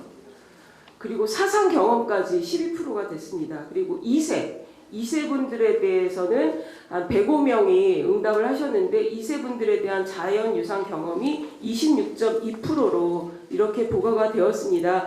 그런데 우리나라는 1세는 다 그래도 적십자사 등등 통해서 이렇게 지원을 해주고 있지만 일본과 똑같이 2세에 대해서는 지원을 안 하고 있거든요. 그래서 저는 그 2세 문제에 대해서도 너무 의료적으로 접근하고 있다. 그러니까 일본에서 하는 얘기가 뭐냐면 2세한테 원폭 피해에 의해서 피해가 됐다라는 것을 증명할 과학적 증거가 없다. 이게 지금 일본의 입장인 거고 그것을 그대로 한국도 차용을 해서 2세에 대해서까지는 그걸 인정을 안 하고 있는 그런 문제가 있는데 이 문제를 의료적으로만 접근해서는 안 된다는 생각이 듭니다. 이것은 인권과 복지 차원의 그런 문제로 접근해야 되지 않겠는가. 예, 우리 그 한국인 원폭 피해자분들은 일본과 같이 전쟁을 한 전범 국가도 아니고 그러기 때문에 오히려 강제 동원돼서 2중 3중의 피해를 입었고 그리고 고국으로 돌아온 다음에는 오히려 그 원폭 피해자라고 하는 그런 냉대와 질시, 가난, 고통 이런 것들을 겪었기 때문에 그런 인권과 복지 차원에서 접근해야 될 문제이지 유전적으로 이것이 입증이 되느냐 안 되느냐 이런 차원으로만 접근해서는 정말 안 되는 문제다 이런 생각이 들고요. 그런 차원으로 이런 이제 조례 제정의 어떤 정신이 그런 방향으로 가야 되지 않을까 이런 생각을 하게 됩니다. 그리고 그 제가 서울시 지부에 방문을 했더니 이제 기록관이라고 해야 되나요? 전시관이라고 해야 되나요? 이런 이제 기념관이 있는데 그것도 이제 일본에 있는 어떤 단체에서 지원을 해가지고 그런 그 전시관, 기록관 이런 것들이 운영이 되고 있더라고요. 근데 지금은 이제는 이 조례 제정을 바탕으로 해서 우리 후세대들이 이런 문제에 대해서 이런 역사적인 문제에 대해서 제대로 알 수 있도록 서울시 차원의 어떤 기록관, 전시관 이런 것이 운영이 되어야 된다고 생각합니다. 그렇게 해야 역사적으로 우리 후손들이 이런 문제에 대해서 제대로 알고 우리 한국인 원폭 피해자분들에 대한 그런 그 아픔 이런 것들을 느끼고 이런 문제들을 잊지 않고 살아갈 수 있지 않을까 이런 생각을 하게 됩니다. 예, 이상입니다. 인권과 복지 차원에서 접근하자는 거. 그리고 기념관, 기록관들을 이제 일본에 돈 받지 말고 한국에서 서울시에서 해야 되지 않겠느냐 이런 얘기 아주 확실하게 해주셨습니다. 제 할 일을 좀 분명히 해주셔서 고맙습니다. 예, 그러면 지금 그 우리 발표자님들은 조금 이따 답해 주시고요. 그 사례 발표를 아까 한 분만 하셨는데 아무래도 더 하시겠다는 분이 계셔서 사례 발표 시간을 잠깐 갖도록 하겠습니다. 이기열 부회장님. 전부 들은 얘기지 실질적으로 제가 뭐 간 거는 없습니다. 그 이제 저희들은 고이밭이 거기에서 보면은 앞쪽에는 고이밭이 여기 있고 뒤쪽에는 고이산과 고이초등학교가 있고 그러다 보니까 그날 아침에 아버지는 출근을 하시려고 이제 아침을 자시고 출근을 하시려고 준비를 하시고 큰 누님은 이미 출근을 하셨고 결국 이제 굉장히 그 뭐 큰 경음 소리가 번쩍거리고 이러다 보니까 난리가 난다 싶어 본 길에 뭐 그 폭풍 후에 뭐 지붕도 날아가고 그 당시에 이제 일본 그 집이 뭐 스라브 집이다 보니까 그러면 난리가 난 거죠 사실은. 그래가 동네 사람들이 웅성웅성하면서 전부 피해간 데가 어디로 갔냐면 고이산으로 고이 그 초등학교로 가더랍니다. 그래 이제 고이에 이제 초등학교 갔다가 그 이제 인솔자들이 이거 학교에 있어서는 안 된다. 그러니 이제 고이에 이제 그 산으로 이제 전부 비실을 해가지고 거기서 하루 저녁을 지냈답니다. 지내고 그 이제 그에 돌아오려니까 배편을 구하다 못 구하다 보니까 그렇게 애를 자셨답니다. 그래 어찌어찌 이제 배편을 구해가지고 그 이제 45년 말경에 한국에 돌아왔죠. 돌아왔는데 돌아오다 보니까 뭐 가진 게 있습니까? 뭐가 있습니까? 아무것도 없다 보니까 그 생활이라는 것은 말할 수가 없죠. 이 말로는 표현을 할 수가 없습니다. 사실은 표현을 할 수가 없고 그러다가 이제 몇 년이 지나다 보니까 제가 이제 고향이 이제 경남 합천이다 보니까 6.25 사변이 터져버렸어요. 6.25 사변이 터지다 보니까 거기가 최고 격전지였습니다. 제가 그 당시 나이가 5살, 6살 그 당시 되다 보니까 그 어린데도 지금 생생하게 기억을 하는데 저희 집에도 이민군들이 뭐 몇십 명이 와 있었습니다.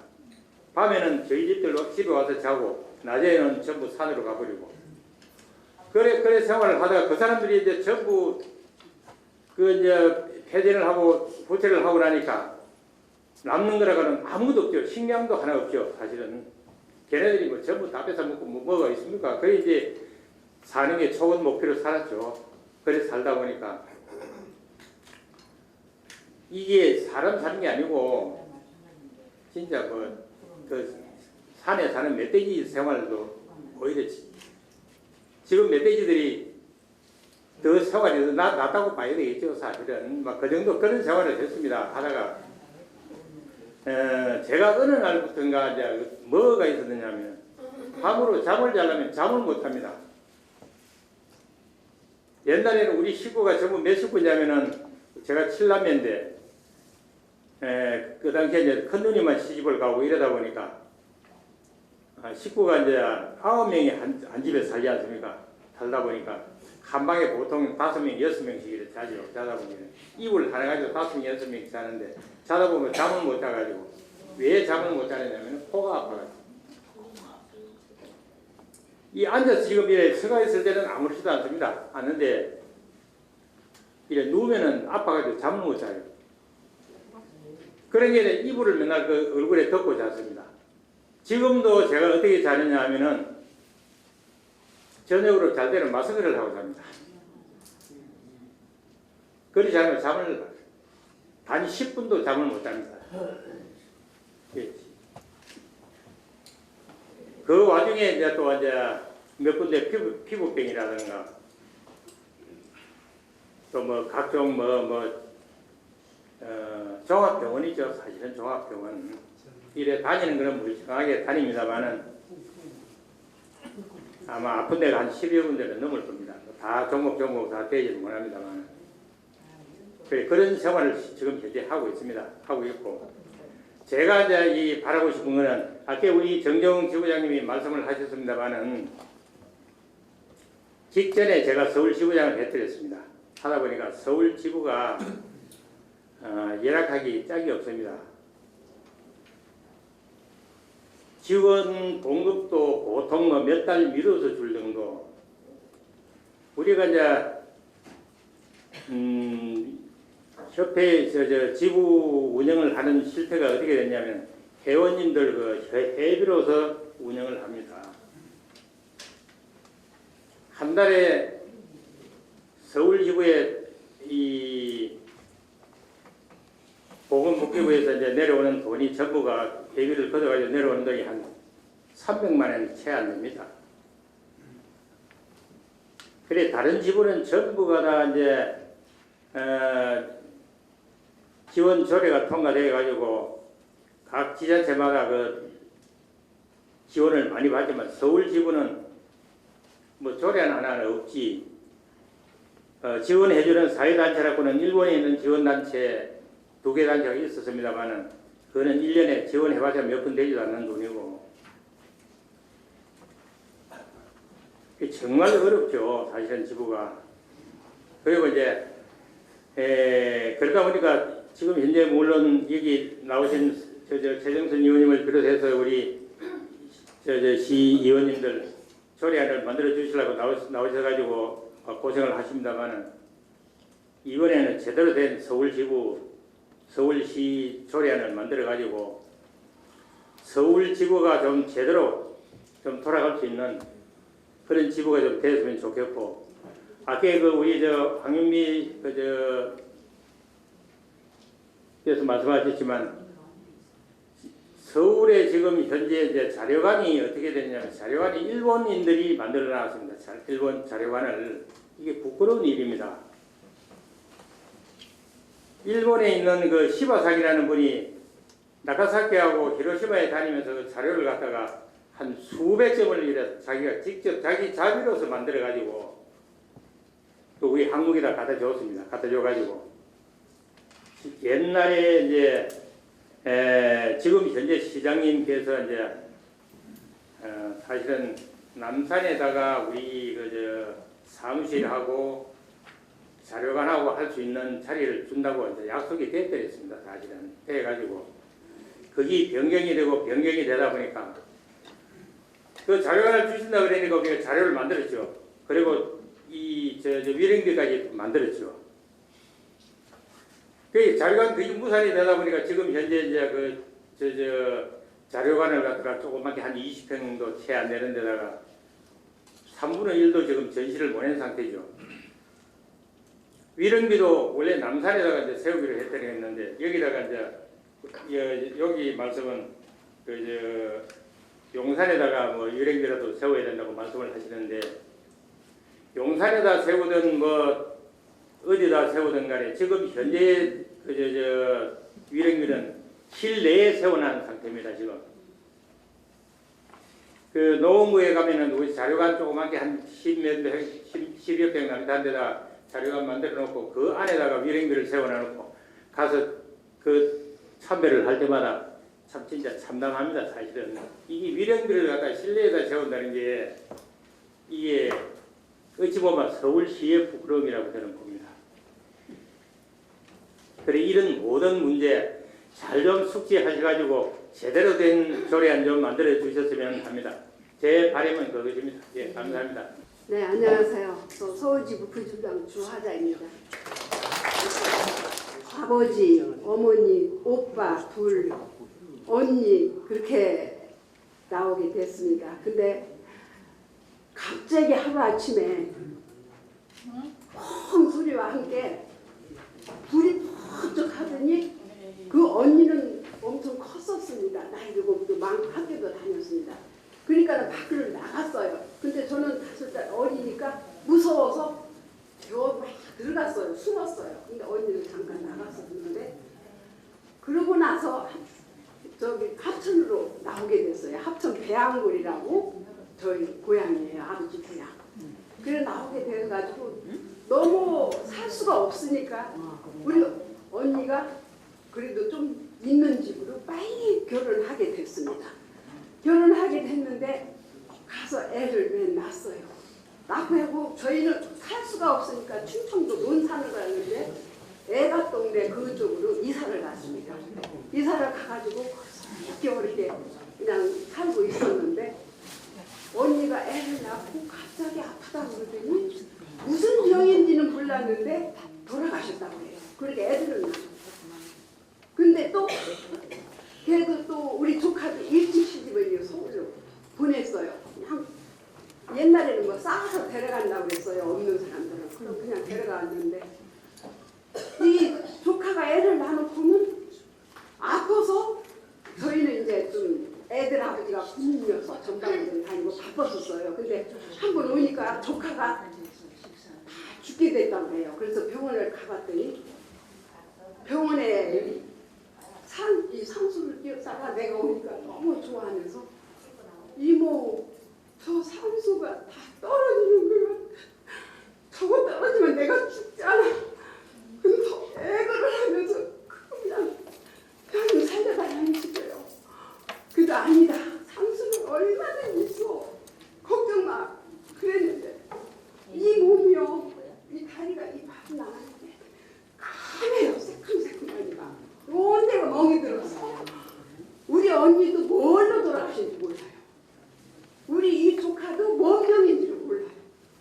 근데 너가 이렇게 까만했어. 근데 그 이튿날 그냥 말 한마디 못하고 뭘로 갈지 몰라요. 이 하루를 어떻게 해요. 그 미세들 정말 고통스럽게 살고 있어요. 왜냐? 이 원고 피해자라는 말을 못해요. 저부터도 사실은 그랬었어요. 나중에는 이게 원고 피해라서 이렇게 까맣게 그냥 죽어갔구나. 말 한마디 못하고 죽어갔구나 했었는데 나중에 언젠가 이제 좀 나이가 들고 하다 보니까 이제 방사선이라는 게 이렇게 무섭고 원고 이렇게 무섭구나 하는 거를 좀 느끼게 됐어요. 최정신 의원님 정말 감사합니다. 이런 자리 저희 서울 기부에 있어도 그렇게 고통스러운 거죠. 누구 하나 위안부 어르신들 고통 많이 받으세요. 그러나 세계에서 다 알아요. 근데 우리 원포 피해는 아무도 모릅니다. 한 번도 뉴스 나오는 거 못 봤어요. 안 그렇습니까? 제발 좀 조금이라도 한 점 풀어주세요. 우리 애들. 저희들은 다 사갔어요. 지금 계속 매일매일 돌아가셔요. 그러나 애들은 말도 못하고 숨어서 살고 있어요. 울고만 있어요. 그 좀 도와주세요. 제발 부탁드립니다. 하시고 싶은 얘기들이 다 많으신 것 같아요. 그래서 조금 시간이 조금 들지만 한 분만 더 듣고 우리 마무리하도록 하겠습니다. 저 3살 때 원폭이 투하되어서 저희 할머님, 할아버지, 저희 또 삼촌, 또 고모, 또 외갓집에서는 외할머니, 외할아버지, 또 우리 저 외삼촌, 이모 다 돌아가시고 그때 기적으로 살아서 지금 이 자리에 나온 유정수가 그때 이제 미국에서 자꾸 원포 터뜨린다는 위협을 주니까 일본 정부에서 방공으로 팔아 해서 이제 원폭이 터뜨렸는데 저를 그때 3살이니까 저를 안고 방공으로 들어간 거예요. 들어가서 이제 아버지는 이제 그 회사에 출근하시려고 일본 히로시마 역전 일본 이름은 애기죠. 거기서 전사 기다리다가 전신 화상을 다 입고 이제 얼마 후에 나오니까 집이 다 무너져 가지고 이제 다 돌아가시고 저를 이제 아버지를 이제 찾아러 나왔답니다. 동네 그 옆집에 사신 분들하고 나오셔가지고 이제 아버지를 찾아가니까 전부 다 그냥 그 히로시마 역전 앞에 까맣게 이렇게 다 누워 있는데 이제 아침에 출근하실 때 입고 간 옷을 발견하고 이제 아버지를 이제 동네 몇 분하고 이제 부축을 해서 뭐 이제 병원도 아무것도 없잖아요. 그 이제 감자가 있었대요. 감자가 그 하상에 좋다 해서 이제 감자를 이제 온 전신에다가 이제 감자를 이제 이렇게 치료를 이제 하면서 이제 얼마 후에 그 제가 히로시마 그 선생님께 난 거기다 살았는데 뭐 완전히 그 히로시마 터뜨린 데서 한 2,000 메다로 치면 한 2,000m 아주 그냥 거기 있는 사람들 다 죽고 없었어요. 그래 이제 어머니가 이제 저를 이제 참 살린 거고 이제 아버지를 이제 치료하면서 이제 얼마 후에 이제 한국에 나가서 마산에 가셔서 이제 아버지를 이제 치료를 했는데 아버지가 치료가 안 되었어요. 그래 얼마 후에 한 5년 사시다가 이제 돌아가시고 저희 어머니가 저를 위해서 거기에 가진 고생을 다 했어요. 뭐 생선 장사도 하시다가 이런저런 장사 하시다가 그 이제 이모가 어머니 바람 밑에 이모가 이제 같이 나와가지고 이게 제가 이제 고등학교 2학년 때 이제 혼자 저를 이제 데리고 이모하고 이제 서울에 와서 동대문 시장에다가 이제 장사를 했답니다. 처음에는 무슨 국수 장사, 떡 장사 하시다가 나중에는 이제 원단 장사를 했는데 돈을 좀 많이 벌은 것 같아요. 그래 이제 원폭 그 당시에 그 히로시마 바로 옆집에 사는 구정선 아마 지금 연세가 많으신 분은 구정선 저희 어머님은 이명님입니다. 이명님인데 우리 구정선 어머니하고 이명님 어머니하고 저희 또 이모 또 이명이 그 세 분이 우리가 이래서는 안 되겠다. 피폭자를 다 그냥 수습을 해서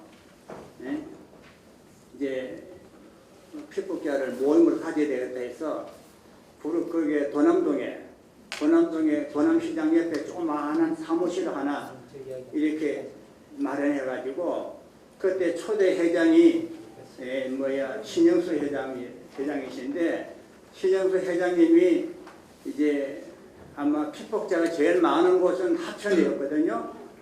저희 할아버지 고향이 합천이고 저는 마산서 이제 고등학교 나왔는데 그때 이제 말을 해놓고 이제 피폭자들 한 사람 한 사람씩 다 이렇게 수습을 해서 이제 합천 아니고 이제 서울에다가 지구를 하나 만들어서 신영수 회장을 이제 치우고 또 구정선 그 조카 되는 생각이 안 나는데 그래서 이제 원폭 피폭자들이 이제 우리가 들리지도 않네. 어머님하고 이모님하고 구정선 어머님하고 세 분이 이렇게 피폭 처음에 발표식을 해서 이렇게 다 찾게 되고 이렇게 모임을 갖게 되신 원인이 저희 어머님이고 또 구정선 어머니고 그런 것 같습니다. 그런데 저는 지금 용인에 살고 있는데 어머니가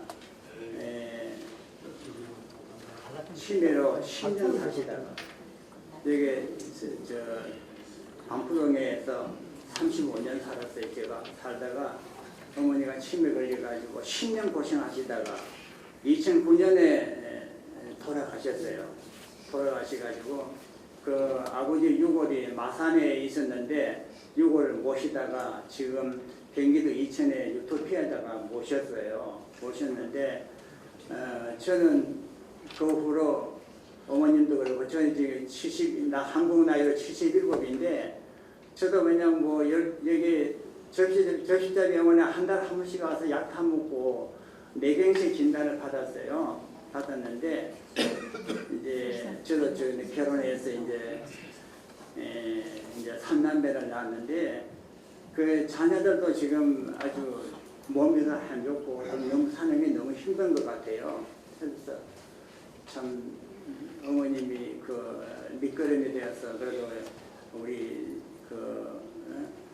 이렇게 살아계신 우리 피폭자 1세들 참 이렇게 만나면 너무 반갑고 기쁘고 그래서 이제 참 이렇게 모임에 이렇게 나오면은 작년에 봤던 사람들이 없어지고 또 없어지고 이제 얼마 있으면 이제 뭐 필요봤자 10년만 있으면은 피폭자가 이 세상에 없을 것 같아요. 그래서 우리가 일본 정부에서 이게 원화수당을 좀 받고 있고 또 우리 국회에서도 이제 통과가 안 됐죠. 안 되고 우리 이제 서울시의회에서 오늘 이렇게 모임 가져 주신 거 너무 감사드리고요. 살아생전에 얼마 남지 않는 이 살아생전에 좀 도움을 좀 주셨으면 좋겠다는 말씀을 드립니다. 제가 한 3분 동안 말씀드릴 것은 하도 답답해가지고 여기 나와서 말씀드립니다. 우리가 이거 몇 년 전에 특별법을 만들어가지고 국회에서 통과가 됐는데 아무 피폭자한테는 아무 근거가 없는 필요 없는 특별법이 통과가 되었습니다.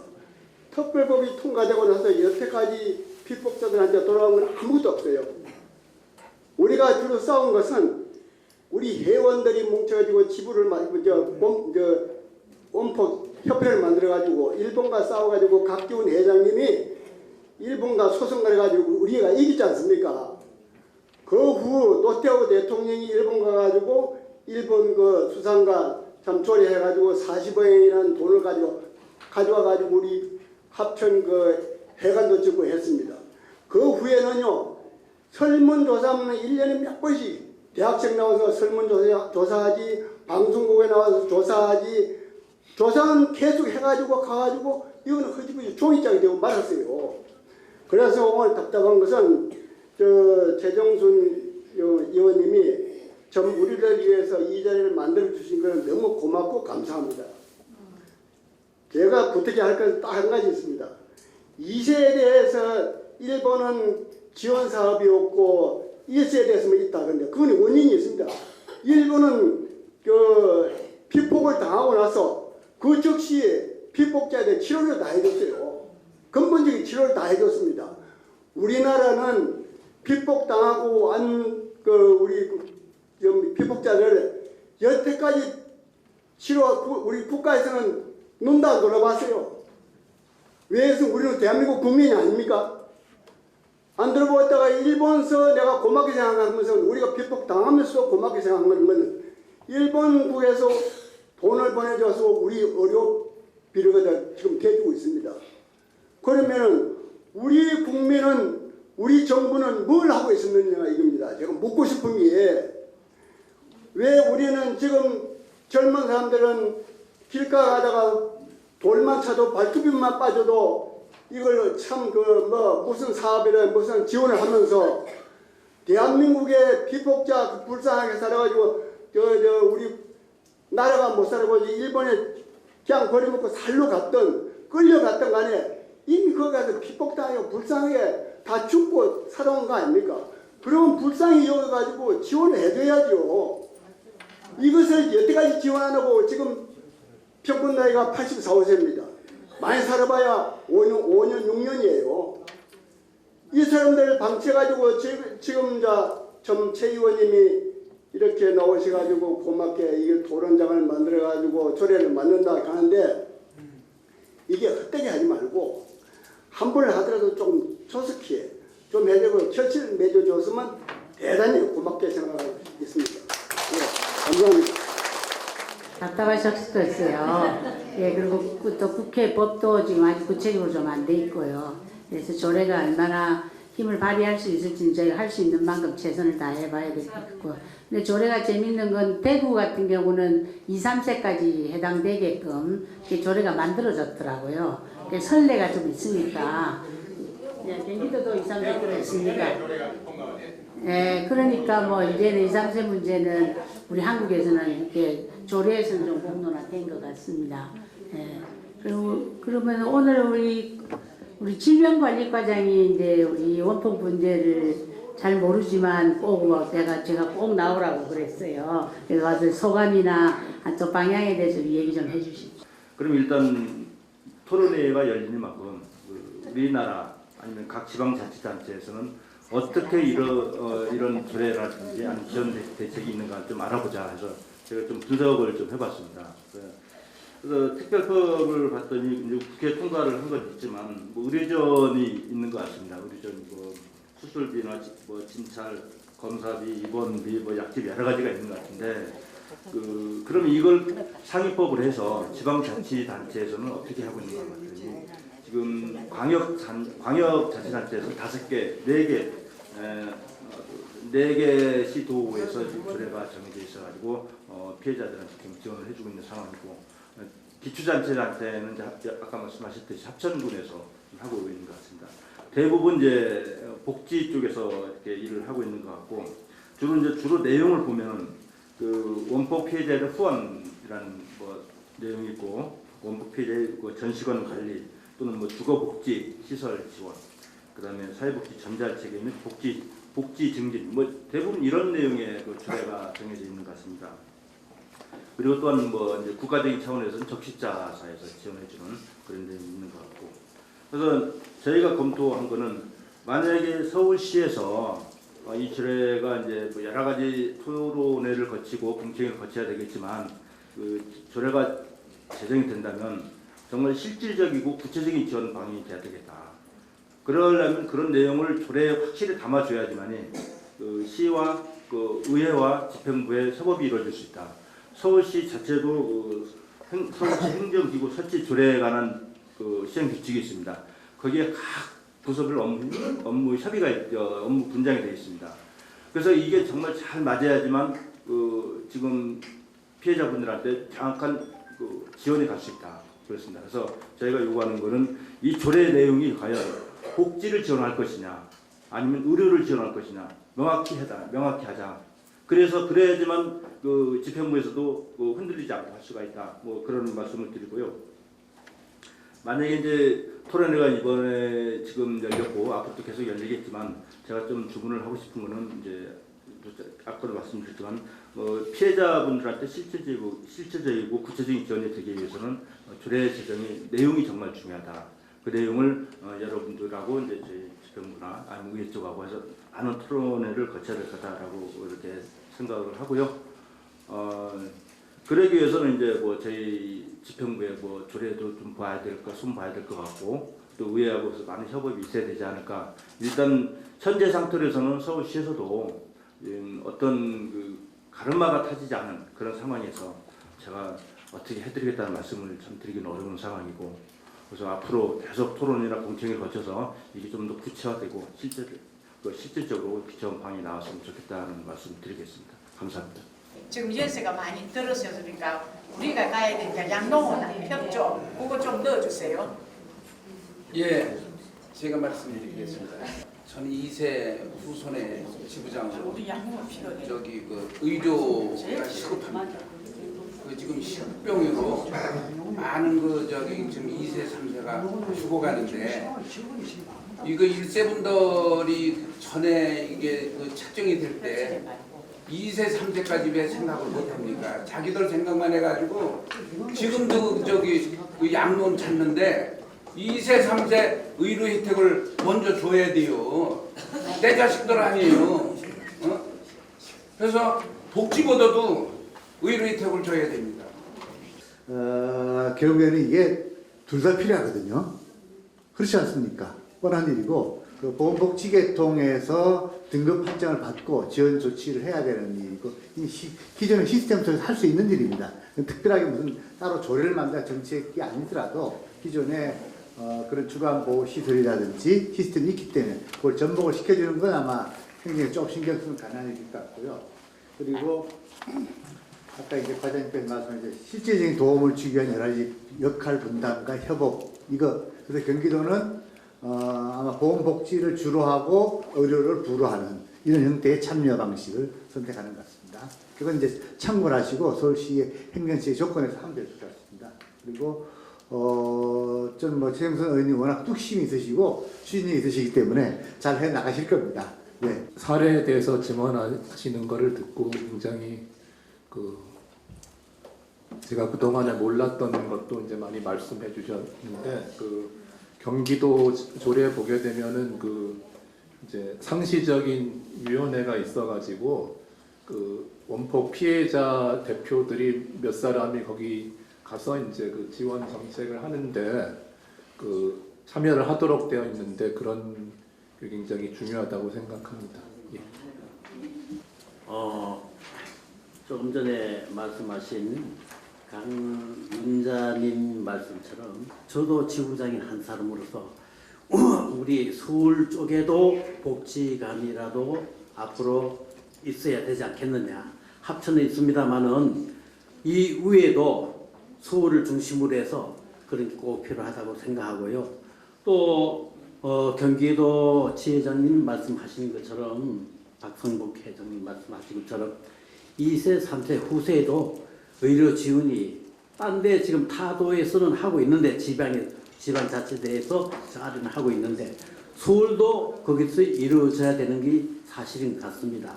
그래서 우리 황정순 의원님께서 상당히 기대도 많이 하고 있는 것 같고 우리 회원님께서 짐이 상당히 무거운 것 같습니다. 죄송하기 짝이 없습니다. 이걸로 인사드리겠습니다. 생활지원금이 제일 중요하다고 생각합니다. 지금 현재 살고 있는 분들이 다 어렵게 사시는 분들이 너무너무 많습니다. 그러니까 생활지원금을 좀 협조해 주셨으면 좋겠습니다. 저는.